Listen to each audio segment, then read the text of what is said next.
Autrefois, en France, il y avait ceux qui cuisinaient au beurre, dans le nord, et ceux qui cuisinaient à l'huile d'olive, dans le sud du pays. Et pour cause, c'est dans le sud, dans ce fameux midi de la France, sous le soleil de la Méditerranée, là où chantent les cigales et l'accent du pays, que l'on récolte les olives.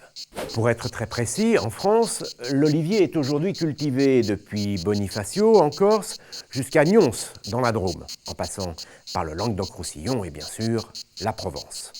Ici, depuis des siècles et des siècles, les mouliniers, dans des unités de production artisanale, extraient des olives, qui sont des fruits, du jus de fruits, évidemment. Et oui, c'est ça l'huile d'olive, et rien de plus, du pur jus de fruits, 100% olive.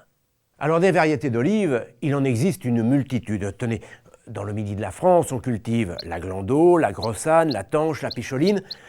Au passage, toutes ces olives sont vertes et toutes deviennent noires si on les laisse mûrir.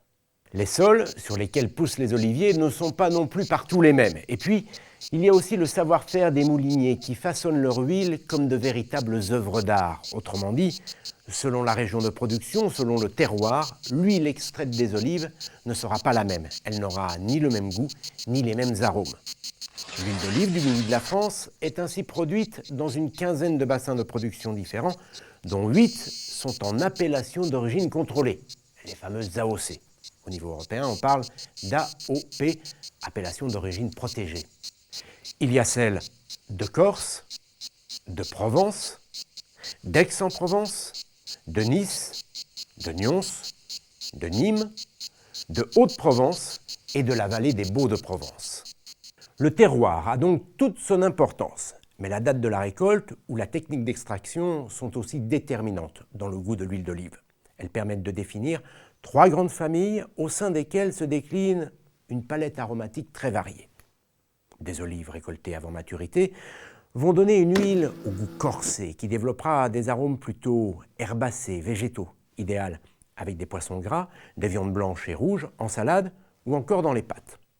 Avec des olives arrivées à maturité, l'huile sera tout en rondeur, en douceur. Elle développera des arômes marqués rappelant les fruits ou les fleurs. On la dégustera en salade également, sur des légumes, mais aussi sur des poissons fins, de la volaille. On pourra même l'utiliser pour confectionner des desserts, des pâtisseries. Enfin, avec des olives que l'on a laissées maturer après la récolte, on obtiendra une huile au goût fruité d'olive noire, rappelant le goût de la pâte d'olive, de la truffe et des odeurs de sous-bois, à consommer en salade, mais aussi avec du gibier, des pommes de terre, des abats ou encore des crustacés. Bref, il y en a pour tous les goûts et toutes les occasions.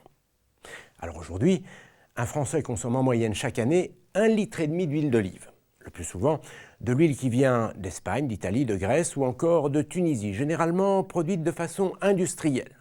Il faut dire qu'en France, la production est limitée et qu'elle est restée artisanale. Mais avec tous ces terroirs et le savoir-faire de ces mouliniers, l'huile d'olive du midi de la France est l'une des plus réputées dans le monde. Par conséquent, pour vous faire plaisir, eh bien, ne cherchez pas midi à 14h.